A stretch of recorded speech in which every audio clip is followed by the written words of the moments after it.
Paulo de Tarso Tamburini. We know each other since many years now, when you were participating to the training on effective electoral assistance I was organizing with the joint task force between European Commission and the UNDP.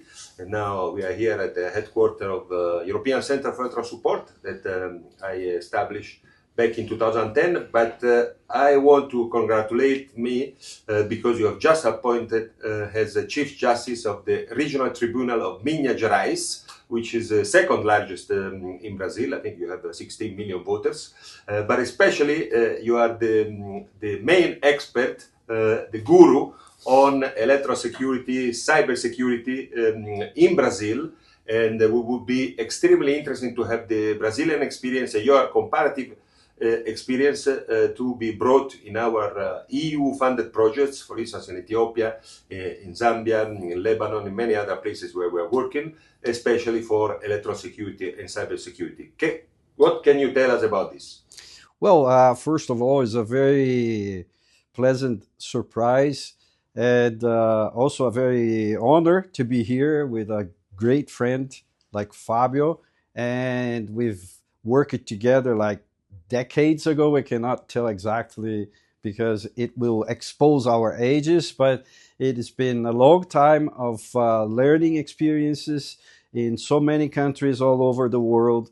And now it's a pleasure for me and an honor to be part of this project, sharing the Brazilian experience of this huge challenge that we will be facing from all these cyber challenges in all fields of our lives, and especially democracy will face this very hard challenge concerning elections, electoral procedures, electoral propaganda, and all those fields that involves the democratic choosing of representatives to governments and administrations of countries. And also, we are having elections this year in Brazil, and it will be a very big challenge to face this new reality. But I think we are prepared, we are ready for it, and we will learn as it goes, because it's like repairing an airplane during the flight. Because concerning cyber criminality or cyber crime, it's all changing by the minute.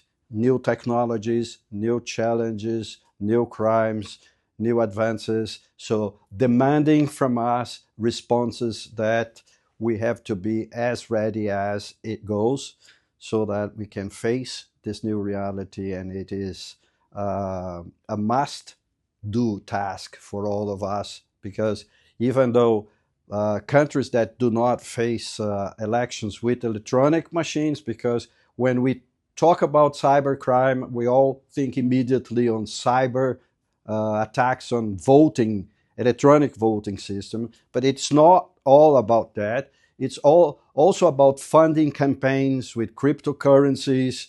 It's also about hacking systems, and also convincing the voters with fraudulent means used with cyber, all the cyber ways to do this kind of stuff. And Paolo, you told us that you have created or you are about to create an interinstitutional agency or coordination mechanism in Minas Gerais. So what is all about, and how it can be considered a best practice also for other countries, Africa, Europe, or somewhere else?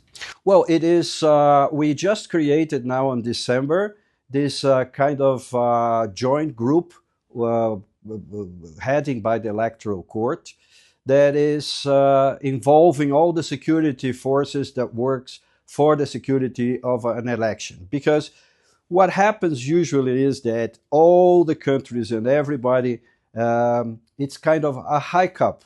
We are working on security of elections only when we have elections and around the electoral period.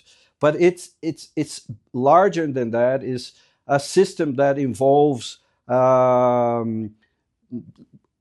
practice that makes the security force, police, and everybody that works on making an election safe, guaranteeing the voter to arrive at the voting station and cast his votes.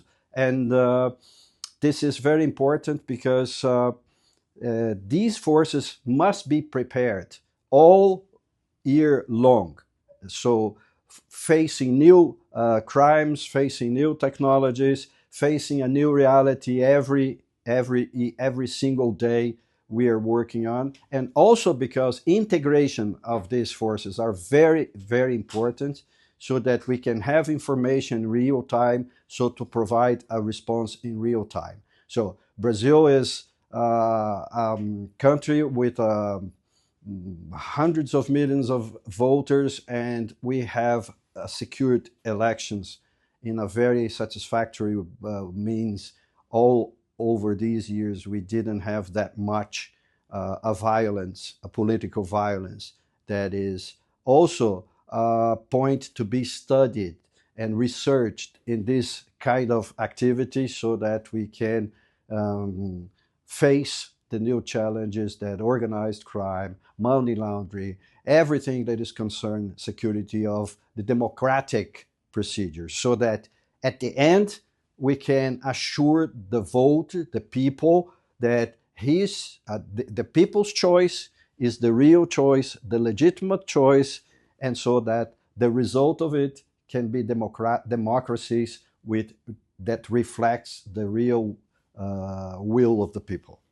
Thanks a lot, Paolo. And then we know that you start your electoral cycle in October. It will be our pleasure, my pleasure, to come back again in Brazil, given my former experience of collaboration with the Tribunal Superior Electoral, and now also, especially with the Tribunal Regional Electoral of Minas Gerais. And I hope we can continue the collaboration and sign an MOU for this kind of issues. Thank you. It's an honor, and I do hope we continue to improve this approach and friendship for the near future. Very good. Thank you.